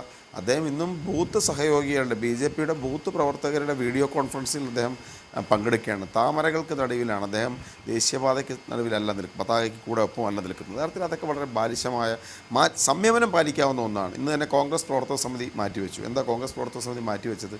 ഗുജറാത്തിൽ വെച്ച് കോൺഗ്രസ് പ്രവർത്തക സമിതി കൂടുമ്പോൾ സ്വാഭാവികമായും നിലവിലുള്ള സർക്കാരിനെക്കുറിച്ചും നിലപാടുകളെക്കുറിച്ചുള്ള വിമർശനങ്ങൾ ഉണ്ടാകണം. പക്ഷേ ഇത്തരമൊരു സന്ദർഭത്തിൽ അത് അനുയോജ്യമല്ല എന്നതുകൊണ്ടാണ് കോൺഗ്രസ് പ്രവർത്തക സമിതി പോലും മാറ്റിവെച്ച് രാജ്യത്തിൻ്റെ പൊതുവായൊരു സ്ഥിതിയിൽ ഐക്യദാർഢ്യം പ്രഖ്യാപിക്കണമെന്നുള്ള കാര്യം കോൺഗ്രസ് പാർട്ടി തീരുമാനിച്ചത്. കൂടാതെ TP ശ്രീനിവാസൻ ഉന്നയിച്ച ചില കാര്യങ്ങൾ വളരെ പ്രസക്തമാണ്. കാരണം എന്താ, നമ്മൾ ഈ അക്രമം നമ്മൾ അതിർത്തി കടന്ന് ജെയ്ഷെ മുഹമ്മദ് ക്യാമ്പുകളെ ആക്രമിച്ചു എന്നുള്ള കാര്യം ഇന്ത്യയുടെ ഓപ്പൺ സ്റ്റേറ്റ്മെൻറ്റാണ്. ഇന്ത്യ തുറന്നു പറഞ്ഞു, ലോകത്തിനോട് മുമ്പിൽ പറഞ്ഞു, ഞങ്ങൾ ഇന്ത്യൻ ലൈൻ ഓഫ് കൺട്രോൾ കഴിഞ്ഞ് പാകിസ്ഥാൻ അതിർത്തിക്കകത്ത് കയറി ബലാക്കോട്ടിലുള്ള ജെയ്ഷെ മുഹമ്മദിൻ്റെ ക്യാമ്പ് ആക്രമിച്ച് തകർത്തു, 300ഓളം ആളുകളെ കൊന്നുകളഞ്ഞു എന്ന് പറഞ്ഞാൽ നമ്മൾ കൊന്നില്ലെന്നല്ല, കൊന്നു എന്ന് പറഞ്ഞു. സ്വാഭാവികമായിട്ടും അതിൻ്റെ രേഖകൾ പുറത്തുവിട്ടാൽ ആ ഒരു സ്റ്റേറ്റ്മെൻറ്റ് ലോകം മുഴുവൻ എൻഡോഴ്സ് ചെയ്യുകയല്ലേ ഉള്ളൂ. ലോകത്തിന് മുമ്പാകെ ഇന്ത്യ ചെയ്ത പ്രവൃത്തിയുടെ ദൃശ്യങ്ങൾ പുറത്തുവിടുന്നതിൽ തെറ്റില്ല എന്നാണ് എൻ്റെ അഭിപ്രായം. അതേസമയം നമ്മൾ ഒരു പ്രവൃത്തി നിഷേധിച്ചു, ഞങ്ങൾ കടന്നാക്രമണം നടത്തിയിട്ടില്ല എന്ന് പറഞ്ഞിട്ടാണ് എന്നുണ്ടെങ്കിൽ സ്വാഭാവികമായിട്ടും നമ്മൾ ചെയ്തെങ്കിൽ പോലും അതിൻ്റെ ദൃശ്യങ്ങൾ പുറത്തുവിടേണ്ട കാര്യമില്ല. ഇവിടെ ചെയ്തു എന്നുള്ള കാര്യം അത് നൽകുന്നൊരു ആശ്വാസം ചെറുതാണോ? ഇന്ത്യൻ ജനതയ്ക്ക് മുഴുവൻ ആത്മവിശ്വാസം വേകുന്ന ഒരു ലിജു, അപ്പോൾ ഒരു സംശയം വരുന്നത് ഉറി സർജിക്കൽ സ്ട്രൈക്ക് നമുക്ക് ഓർമ്മയുണ്ടാകും. അക്കാലത്ത് തന്നെ പ്രതിപക്ഷം ഇക്കാര്യം സംശയം പ്രകടിപ്പിച്ചു. അങ്ങനെ ഒരു സർജിക്കൽ സ്ട്രൈക്കിൽ ഈ സർക്കാർ ക്ലെയിം ചെയ്യുന്ന ഒരു കാഷ്വാലിറ്റി അവിടെ ഉണ്ടായിട്ടില്ല എന്ന ഒരു സംശയം ഉന്നയിച്ചിരുന്നു. ഒന്ന്. രണ്ടാമത്, ഈ കാര്യത്തിൽ കോൺഗ്രസ് ഉൾപ്പെടെയുള്ള പ്രതിപക്ഷ കക്ഷികൾ സംയമനം പാലിക്കുമ്പോൾ മമതാ ബാനർജി മാത്രമാണ് അക്കാര്യത്തിൽ ഇപ്പോൾ എതിർ ശബ്ദം ഉയർത്തിയിട്ടുള്ളത്. ഇത് മുൻപ് ഇവിടെ PJ വിൻസൻ ചൂണ്ടിക്കാട്ടിയതുപോലെ ലൈൻ ഓഫ് കൺട്രോളും അതിർത്തിയും കടന്ന്, അതായത് ഖൈബർ പഖ്തൂൺഖ എന്ന് പറയുന്ന അവരുടെ പ്രവിശ്യയിൽ 60 കിലോമീറ്ററോളം LOCയിൽ നിന്ന് പോയിട്ടാണ് ഈ ആക്രമണം നടത്തിയത്. അതിന് ഒരു കാഷ്വാലിറ്റി ഉണ്ടായില്ല എന്ന് തന്നെ ഇരിക്കട്ടെ, ആ ലൈൻ ഓഫ് കൺട്രോൾ ഭേദിച്ച് ഒരു ഭീകര ക്യാമ്പ് ലക്ഷ്യം വെച്ച് നമ്മൾ ആക്രമണം നടത്തി എന്നുള്ളത് തന്നെ പാകിസ്ഥാന് കൃത്യമായ മറുപടിയാണെന്ന് PJ വിൻസൻ പറയുന്നുണ്ട്. അപ്പോൾ അതിൽ ഇനി സെക്കൻഡുകളോ മിനിറ്റുകളോ മാത്രം നീണ്ടുനിന്ന ഒരാക്രമണത്തെക്കുറിച്ചുള്ള തെളിവുകൾ എങ്ങനെ ശേഖരിക്കാനാണ്? ഇവിടെ ഷാബു പ്രസാദ് അക്കാര്യം ചൂണ്ടിക്കാട്ടുകയും ചെയ്തു. അല്ല, ഞാൻ പറഞ്ഞത് ഇപ്പോൾ 2 കാര്യങ്ങളുണ്ട് അതിനകത്ത്. ഒന്ന്, നമ്മൾ ഉറി സർജിക്കൽ സ്ട്രൈക്കിനെ കുറിച്ച് പറയാം. ഉറി സർജിക്കൽ സ്ട്രൈക്കിൻ്റെ ഇഫക്റ്റീവ്നെസ്സിനെ ഒരിക്കലും കോൺഗ്രസ് പാർട്ടി തള്ളി പറഞ്ഞിട്ടില്ല. കോൺഗ്രസ് പാർട്ടി അതിനകത്ത് സർജിക്കൽ സ്ട്രൈക്ക് നടന്നോ ഇല്ലയോ സംശയവും പറഞ്ഞിട്ടില്ല. കോൺഗ്രസ് പറഞ്ഞത് മുൻകാലങ്ങളിലും അതിർത്തി കടന്നിട്ടുള്ള സർജിക്കൽ സ്ട്രൈക്സ് ആർമി നടത്തിയിട്ടുണ്ട്. പക്ഷെ നമ്മളതിനൊരു പൊളിറ്റിക്കൽ പ്രൊപ്പഗണ്ടയായി മാറ്റാറില്ല. കാരണം പൊളിറ്റിക്കൽ പ്രൊപ്പഗണ്ടയായി മാറിയാൽ അപ്പുറത്തും പൊളിറ്റിക്കൽ പ്രശ്നമുണ്ട്, വീണ്ടും അവർക്കും തിരിച്ചടി നൽകാൻ എന്തെങ്കിലുമൊക്കെ ചെയ്തേ വന്നു എന്നുള്ള സാഹചര്യം ഉണ്ടാകും. അപ്പോൾ അതുകൊണ്ടാണ് പലപ്പോഴും പക്വമായ രാഷ്ട്രീയ നേതൃത്വം ആർമിയുടെ ഇത്തരം ഡിസ്ക്രീഷൻസിൽ കൈകടത്താതെ അവർ നടത്തുന്ന ശക്തമായ ആക്രമണങ്ങൾക്ക് പൊളിറ്റിക്കൽ പിന്തുണ മാത്രം കൊടുത്തുകൊണ്ട്, ഒരു ഗവൺമെൻറ്റൽ പിന്തുണ കൊടുത്തുകൊണ്ട് അതിനൊരു പൊളിറ്റിക്കൽ അജണ്ടയാക്കി മാറ്റാതിരുന്നത്. ചെയ്യാനുള്ളത് ചെയ്യുക, പക്ഷെ അതിന് പ്രചരണത്തിൻ്റെ ആവശ്യമില്ല എന്നുള്ള കാര്യം എടുത്തതിൻ്റെ കാരണം അതാണ് ഉറി സർജിക്കൽ സ്ട്രൈക്കിനെ കുറിച്ച് കോൺഗ്രസ് പറഞ്ഞത്. ഇത്തരത്തിൽ ഇതിനെ ഒരു പൊളിറ്റിക്കൽ അജണ്ടയാക്കി മാറ്റത്തിനോട് യോജിപ്പില്ല എന്നുള്ളതാണ് പറഞ്ഞത്. എനിക്ക് തോന്നുന്നു ആ സർജിക്കൽ സ്ട്രൈക്കിന് നേതൃത്വം കൊടുത്ത സൈനിക കമാൻഡർ ഇപ്പോൾ കോൺഗ്രസ് പാർട്ടിയുടെ ഉൾപ്പെടെ ഈ സൈനിക അഡ്വൈസറി വിഭാഗത്തിലുണ്ട്. അദ്ദേഹം തന്നെ ഇത് കൃത്യമായി വ്യക്തമാക്കിയിരുന്നു, മുൻകാലങ്ങളിൽ നടത്തിയിട്ടുള്ള ആക്രമണത്തെക്കുറിച്ച് പറഞ്ഞിരുന്നു. രണ്ടാമത്തെ കാര്യം, ഇവിടെ ഈ പഖ്തൂൺ മേഖലയിൽ ഈ നടത്തിയിട്ടുള്ള സർജിക്കൽ സ്ട്രൈക്കിന് ഇപ്പോൾ നടത്തിയ ആക്രമണത്തെക്കുറിച്ച് ശരിയാണ്. നമ്മൾ പാകിസ്ഥാൻ അതിർത്തിക്കുള്ളിൽ കടന്നു കയറി അവിടെ ഒരു ഓപ്പൺ സ്പേസിൽ അല്ലെങ്കിൽ ബോംബ് വർഷിച്ചാലും, അതല്ല ഒരു ആളില്ലാതിരുന്നൊരു ഭീകര ക്യാമ്പിലേക്ക് ബോംബ് വർഷിച്ചാലും അതെന്ന് പറയുന്ന വളരെ ധീരമായ പ്രവൃത്തിയാണ്. അതൊരു കൃത്യമായ മെസ്സേജാണ്, എൻ്റെ സംശയം ഒന്നും തന്നെ ഇല്ല. പക്ഷെ നമ്മൾ പറഞ്ഞതല്ലല്ലോ. നമ്മൾ പറഞ്ഞത് അത്തരം ഒരു എയർ സ്ട്രൈക്ക്, ഒരു ഓപ്പൺ സ്പേസ് എയർ സ്ട്രൈക്ക് അല്ല നമ്മൾ പറഞ്ഞത് ജെയ്ഷെ മുഹമ്മദിൻ്റെ ക്യാമ്പിനെ ഇന്ത്യ സ്പോട്ട് ചെയ്തു. ഇന്ത്യയുടെ 12ഓളം മിറാഷ് യുദ്ധവിമാനങ്ങൾ അതിർത്തി കടന്ന് കയറി 72 കിലോമീറ്ററിനകത്ത് കയറി ബോംബ് ചെയ്ത് ഭീകരവാദികളെ കൊന്നു എന്ന് പറഞ്ഞാൽ ലോകരാഷ്ട്രങ്ങൾ ആരെങ്കിലും എതിർക്കുമോ? അമേരിക്ക എതിർക്കുമോ? ഷാബു പ്രസാദ്, ഇവിടെ ലിജു ചോദിക്കുന്നത്, നമ്മൾ ആ ക്ലെയിമിനെ നമ്മൾ ഉറപ്പിച്ച് തെളിവുകളും അല്ല. ഒരു കാര്യം കൂടി ഒറ്റ കാര്യം കൂടി ഇവിടെ ചോദിച്ചൊരു ചോദ്യം, എങ്ങനെ തെളിവ് ഹാജരാക്കും? നമ്മൾ പറയേണ്ട മനസ്സിലാക്കി, ഇത് കൊട്ടേഷൻ സംഘങ്ങളല്ലല്ലോ, ഇത് കൃത്യമായ യുദ്ധവിമാനങ്ങളല്ലേ. യുദ്ധവിമാനങ്ങൾ പോകുമ്പോൾ കൃത്യമായി ബോംബ് ചെയ്യുന്ന ഏരിയയുടെ ഉൾപ്പെടെ വീഡിയോ ഫുട്ടേജസും വളരെ കൃത്യമായ ചിത്രങ്ങൾ ഉൾപ്പെടെ എടുക്കാനുമുള്ള എല്ലാ സാങ്കേതിക വിദ്യയും ഉള്ളതാണ് യുദ്ധവിമാനങ്ങൾ. അല്ല മോളിൽ ചെന്ന് കല്ലെറിഞ്ഞിട്ട് പോകുന്ന നാട്ടിലെ കൊട്ടേഷൻ ഗുണ്ടയല്ല മിറാഷ് യുദ്ധവിമാനങ്ങൾ പറത്തുന്നത്. വളരെ കൃത്യമായി എവിടെയാണെന്ന് കൃത്യമായി സ്പോട്ട് ചെയ്ത് ബോംബ് ചെയ്ത് അതിൻ്റെ ചിത്രങ്ങൾ ഉൾപ്പെടെ സമാഹരിക്കാനുള്ള ടെക്നോളജി ഇന്ന് എല്ലാ രാഷ്ട്രങ്ങൾക്കും ഉണ്ട്. അപ്പോൾ സ്വാഭാവികമായി അങ്ങനെ ഒരു ബോംബിംഗ് നടന്നെങ്കിൽ അതിൻ്റെ ചിത്രങ്ങളും ഇന്ത്യൻ സൈന്യത്തിനൊപ്പം ശരി ഉണ്ടെന്ന ശരി കാര്യത്തിൽ യാതൊരു ലിജു, ഞാൻ സംശയവുമില്ല. മടങ്ങി വരാം. ഷാബു പ്രസാദ്, 2001 ഡിസംബറിലുണ്ടായ ഇന്ത്യൻ പാർലമെന്റ് ആക്രമണം, അതുപോലെ 2009 മുംബൈ ഭീകരാക്രമണം, ഇത് രണ്ടിനും ശേഷം ഇന്ത്യ ദർശിച്ച ഏറ്റവും വലിയ ഭീകരാക്രമണമാണ് പുൽവാമയിലുണ്ടായത്. 2001 പാർലമെന്റ് ആക്രമണത്തെ തുടർന്ന് ഇന്നുള്ളതുപോലെ നമ്മളൊരു സർജിക്കൽ സ്ട്രൈക്ക് ഒന്നും നടത്തിയില്ല. അന്ന് വാജ്പേയിയാണ് ഭരിച്ചുകൊണ്ടിരിക്കുന്നത്. പക്ഷേ നമ്മുടെ അതിർത്തി മാസങ്ങളോളം സംഘർഷഭരിതമായിരുന്നു. വലിയ തോതിൽ ഇരുഭാഗത്തു നിന്നുള്ള സൈനികരുടെ ഒരു സ്റ്റാൻഡ് ഓഫ് നിലനിന്നിരുന്നു. നിരവധി ഷെല്ലാക്രമണങ്ങൾ, പോസ്റ്റുകൾ ആക്രമിക്കൽ, നിരവധി ജീവനുകൾ നഷ്ടപ്പെട്ടിരുന്നു. പക്ഷേ അന്നിങ്ങനെ ഒരു സർജിക്കൽ സ്ട്രൈക്ക് നടത്തിയില്ല. മുംബൈ ഭീകരാക്രമണത്തെ തുടർന്നും സമാനമായ സാഹചര്യം അതിർത്തിയിൽ ഉണ്ടായിട്ടുണ്ട്. പക്ഷേ ഉറി സർജിക്കൽ സ്ട്രൈക്ക്, അതുപോലെ ഇപ്പോൾ ഉണ്ടാകുന്ന ബാലാക്കോട്ട് ആക്രമണം, ഇത് രണ്ടും രാഷ്ട്രീയ ആയുധമാക്കി ഉപയോഗിക്കുന്നത് കൊണ്ടാണ് അതിന് പ്രതിപക്ഷം തെളിവ് ചോദിക്കുന്നത്. അതിന് തെളിവില്ലാതെ നിങ്ങൾ അതിനെ രാഷ്ട്രീയ പ്രചാരണായുധമാക്കുന്നു. ഇന്ന് പോലും പ്രധാനമന്ത്രി താമരച്ചിഹ്നത്തിന് നടുവിൽ നിന്ന് പ്രസംഗിച്ച് BJP പ്രവർത്തകരെ അഭിസംബോധന ചെയ്യുന്നു. രാജ്യത്തെ അഭിസംബോധന ചെയ്യേണ്ടതിന് പകരം അദ്ദേഹം അഭിനന്ദനെക്കുറിച്ചൊരു വാക്കുപോലും പറയാതിരിക്കുകയും ചെയ്യുന്നു. തീർച്ചയായും പ്രതിപക്ഷം വിമർശിക്കുക തന്നെ ചെയ്യും. അജിംസ, എനിക്ക് സമയം വേണം. എനിക്കിവിടെ 2-3 കാര്യങ്ങൾക്ക് ഇവിടെ മറുപടി പറയാനുണ്ട്. ഒന്ന്, അദ്ദേഹം പറഞ്ഞ ഈ ഡയലോഗുകളുടെ പോസിബിലിറ്റി. ഈ ഡയലോഗ് എന്ന് പറയുന്നത് ഇത് ആര് തമ്മിലാണ് ഡയലോഗ് നടത്തേണ്ടത് എന്നുള്ളതും കൂടെയാണ്. അത് മാത്രമല്ല, കഴിഞ്ഞ 70 വർഷമായി നാം ഡയലോഗുകൾ തന്നെ നടത്തുകയാണ്. നമ്മൾ കോംപ്രമൈസ് ചെയ്യാവുന്നതിൻ്റെ മാക്സിമം കോംപ്രമൈസ് ചെയ്ത് നടത്തുകയാണ്. ഇത് എത്ര കാലം ഇതിങ്ങനെ പോകും? ഒടുവിൽ ഇത് എവിടെയെങ്കിലും ഒന്ന് അവസാനിപ്പിച്ചേ പറ്റുള്ളൂ. ഇത് അവസാനിപ്പിക്കേണ്ട സമയമാണ്. അതൊന്ന്. 2, അദ്ദേഹം ഇവിടെ പറഞ്ഞു, അവിടെ പാകിസ്ഥാൻ ഗവൺമെൻറ് മാത്രമൊന്നും വിചാരിച്ചാൽ ഭീകരപ്രവർത്തനമൊന്നുമില്ല, അതൊരു വലിയ ഇൻഡിവിജ്വൽ സെറ്റപ്പ് തന്നെയായിട്ടുണ്ട്, അപ്പിടിയാണ് ഇപ്പിടിയാണ്, ഒരു വലിയ സംഭവം പോലെ അദ്ദേഹം ഇവിടെ പറഞ്ഞു. നിങ്ങളെന്താണ് ഈ പറയുന്നത്? പാകിസ്ഥാൻ ഗവൺമെൻറ് ഇവർക്ക് ഈ തോക്കും ബോംബും ഒക്കെ എവിടുന്ന് കിട്ടുന്നു? പൈസ കൊടുക്കാതെ കിട്ടുന്ന സാധനമാണോ ഇത്? പാകിസ്ഥാൻ ഗവൺമെൻറ് എന്ന് ഇവർക്കുള്ള ഫണ്ടിങ് നിർത്തുന്നോ അന്നവിടെ ഭീകരപ്രവർത്തനം അവസാനിക്കും. ഇവർക്ക് എവിടുന്നാണ് ഇതിനുള്ള പണം കിട്ടുന്നത്? വെടിയുണ്ടയും ബോംബും ഈ ഷെല്ലും ഇതൊന്നും വെറുതെ കിട്ടുന്ന സാധനമല്ല, കാശ് കൊടുത്ത് മേടിക്കുന്ന സാധനമാണത്. അത് എവിടുന്ന് അവർക്ക് കിട്ടുന്നു? അവർക്ക് ഈ പണം എവിടുന്ന് കിട്ടുന്നു? ആ ഫണ്ടിങ് സോഴ്സ് എന്ന് പറഞ്ഞു കഴിഞ്ഞാൽ അവിടുത്തെ പാകിസ്ഥാൻ ഗവൺമെൻറ് തന്നെയാണ്. അതവരവിടെ എന്നവിടെ അവസാനിക്കുന്നോ അന്നതവിടെ പാകിസ്ഥാനിൽ ഭീകരപ്രവർത്തനം അവസാനിക്കും. അല്ലാതെ അതവിടുത്തെ ഒരു വലിയ സംഭവമാണ്, സർക്കാരിന് മാത്രമൊന്നും വിചാരിച്ചാൽ നടക്കില്ല എന്നൊക്കെ പറയുന്നത് സത്യം പറഞ്ഞു കഴിഞ്ഞാൽ ഒരു തരത്തിലും യാഥാർത്ഥ്യത്തിന് നിരക്കുന്ന കാര്യമല്ല അത്. അതുകൊണ്ട് ഈ 2 കാര്യങ്ങൾ ഇനി നമുക്കത് ആക്സെപ്റ്റ് ചെയ്യാൻ പറ്റുന്ന കാര്യമല്ല. ഇനി എന്ത് ഡയലോഗാണ് നമ്മൾ നടത്തേണ്ടത്? ഇപ്പം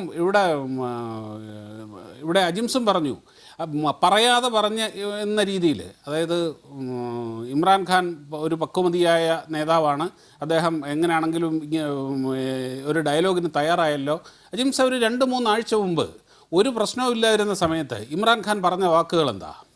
ഞാൻ നരേന്ദ്രമോദിയുമായിട്ട് സംസാരിക്കാൻ ഇമ്രാൻഖാൻ ഒരു പക്വമതിയായ നേതാവാണെന്ന് ഞാൻ പറഞ്ഞിട്ടില്ല. ഞാൻ പറയാത്ത കാര്യം എൻ്റെ വായിൽ തള്ളരുത്. കാരണം ഒരു കാര്യമുണ്ട്, ഒരു കാര്യമുണ്ട്. ഇമ്രാൻഖാൻ ഇന്ന് നടത്തിയ ജസ്റ്റർ, ഇന്ന് അദ്ദേഹം നടത്തിയ വാക്കുകൾ, ആ വാക്കുകളെ വിശേഷിപ്പിക്കുക മാത്രമേ ചെയ്തിട്ടുള്ളൂ. ഞാൻ പറഞ്ഞിട്ടില്ല അത്തരം കാര്യം. കാരണം അങ്ങനെ പറഞ്ഞു എന്ന് താങ്കൾ ആരോപിച്ചാൽ, ആ ഭാഗം കട്ട് ചെയ്ത് സാമൂഹ്യ മാധ്യമങ്ങളിൽ പ്രചരിപ്പിക്കാൻ ഇവിടെ ആളുകളുണ്ട്. അതുകൊണ്ടാണ് തിരുത്തുന്നത്. വിശ്വസിക്കാനും കഴിയില്ല. കാര്യം ഈ മനുഷ്യനെ വിശ്വസിക്കാൻ കഴിയില്ല. കഴിഞ്ഞ 2 ആഴ്ച മുമ്പ് ഈ മനുഷ്യൻ പറഞ്ഞ ഇതാണ്. ഇപ്പം യാതൊരു നിവൃത്തിയില്ലാതെ അന്താരാഷ്ട്ര പ്രഷറും എല്ലാ വശത്തു നിന്നും വളയപ്പെട്ട് പാകിസ്ഥാൻ ആകപ്പാടെ ഇന്ന് പാകിസ്ഥാൻ്റെ അതിൻ്റെ ഒരു ചിത്രം ഇതിൻ്റെ അകത്ത് വന്നിട്ടുണ്ട്.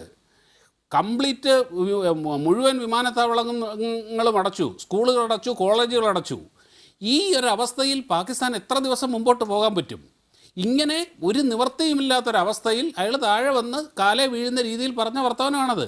അതിനെപ്പോലും വിശ്വസിക്കാൻ നിവൃത്തിയില്ല, വിശ്വസിക്കാൻ പറ്റുകയില്ല. കാര്യം ഇവരെ വിശ്വസിക്കാൻ കൊള്ളില്ല എന്ന് കാലങ്ങളായി, പതിറ്റാണ്ടുകളായി ഇവർ തെളിയിച്ചു കഴിഞ്ഞതാണ്. ഈ ഭീകരപ്രവർത്തനം അവസാനിപ്പിക്കേണ്ട സമയമായി. അതിനേതറ്റം വരെ പോകണമെങ്കിൽ അത് പോകണം. അതൊന്ന്. പിന്നെ ഈ രാഷ്ട്രീയ ലിജു പറഞ്ഞ ഇത് പൊളിറ്റിക്കൽ അജണ്ടയാക്കുന്ന കാര്യം, ആരാണ് ഇവിടെ നിങ്ങളിപ്പോൾ ഇവിടെ പറഞ്ഞു പ്രധാനമന്ത്രി ട്വീറ്റ് ചെയ്തോ, പ്രധാനമന്ത്രി പറഞ്ഞോ? ഇത് കഴിഞ്ഞതിന് ശേഷം, പുൽവാമ അറ്റാക്ക് കഴിഞ്ഞതിന് ശേഷം 2-3 കാര്യങ്ങളെ പ്രധാനമന്ത്രി പറഞ്ഞിട്ടുള്ളൂ. ഇത് ശിക്ഷിക്കപ്പെടാതെ പോവില്ല. സൈന്യത്തിന് പൂർണ്ണ സ്വാതന്ത്ര്യം കൊടുത്തിട്ടുണ്ട്. നിങ്ങൾക്ക് തീരുമാനിക്കാം, നിങ്ങൾക്ക് നടപ്പാക്കാം, എന്തും ചെയ്യാം, അതിനുള്ള അവകാശം അവർക്ക് വിട്ടുകൊടുത്തു. ഇപ്പോൾ ഇത് കഴിഞ്ഞു, ഈ ഇവിടുത്തെ ബോംബ് അറ്റാക്ക് കഴിഞ്ഞു ബലാക്കോട്ടിലെ. ആരാണ് മാധ്യമങ്ങളോട് സംസാരിച്ചത്? ആരാണ് ജനങ്ങളോട് അതിനെപ്പറ്റി സംസാരിച്ചത്? സൈനിക നേതൃത്വമാണ് സംസാരിച്ചത്. ഈ ഫോറിൻ മിനിസ്റ്ററും സൈനിക നേതൃത്വമാണ്. കാര്യം അതിനുള്ള പൂർണ്ണ സ്വാതന്ത്ര്യം അവർക്ക്. അല്ലാതെ പ്രധാനമന്ത്രി നേരിട്ട് പ്രധാനമന്ത്രി ഒരു അക്ഷരം ഡോക്ടർ പി ജെ വിൻസെന്റ്, ഇവിടെ ഷാബു പ്രസാദ് ചൂണ്ടിക്കാട്ടുന്ന ഒരു കാര്യം, കഴിഞ്ഞ 7 പതിറ്റാണ്ടായി നമ്മളിത് ചർച്ച ചെയ്തുകൊണ്ടിരിക്കുകയാണ്. ആ ചർച്ച ചെയ്തുകൊണ്ടിരിക്കുന്ന ഒരു ഫലവും ഉണ്ടാകാതിരിക്കെ അത് ഭീകരവാദം അവസാനിപ്പിക്കാൻ നമ്മൾ ഏകപക്ഷീയമായി ചില കാര്യങ്ങൾ ചെയ്യണമെന്നാണ് അദ്ദേഹത്തിന്റെ വാദം. അദ്ദേഹം അതാണ് സൂചിപ്പിക്കുന്നത്. അതെന്താണ് എന്നതിനെ കുറിച്ച് വീണ്ടും ചർച്ചയാവേണ്ടതാണ്. പക്ഷേ ഈ ചർച്ചയുടെ നമ്മൾ എന്ത് ചെയ്യണം? ഇത് നമ്മൾ ഇനി നമ്മൾ ചെയ്യാനുള്ളതാണ് ഇപ്പോൾ ചെയ്തുകൊണ്ടിരിക്കുന്നത്. ശരി പി ജെ വിൻസെന്റ്, അങ്ങനെയാണെങ്കിൽ ഈ ചർച്ചയുടെ പ്രസക്തി എന്താണ്? വളരെ ചുരുക്കി. അല്ല, സ്വാഭാവികമായിട്ടും 2 പരമാധികാര രാജ്യങ്ങളാണ് ഇന്ത്യയും പാകിസ്ഥാനും. നമ്മൾ ഈ വിഷയങ്ങളെ, ഈ ഭീകരാക്രമണം പോലെയുള്ളത് അതൊരു ഇൻസ്റ്റിറ്റ്യൂഷണലൈസ്ഡ് വാർഫെയർ ആണ്. 2 സൈന്യങ്ങൾ തമ്മിലല്ല ഏറ്റുമുട്ടുന്നത്. ഭീകരവാദം എന്ന് പറയുന്നത് it's A new method of warfare. അത് പുതിയ രൂപത്തിലുള്ള, വളരെ സമീപകാലത്ത് മാത്രം റിഫൈൻ ചെയ്യപ്പെട്ടിട്ടുള്ള പുതിയ രൂപത്തിലുള്ള ഒരു ആക്രമണ തന്ത്രമാണ്.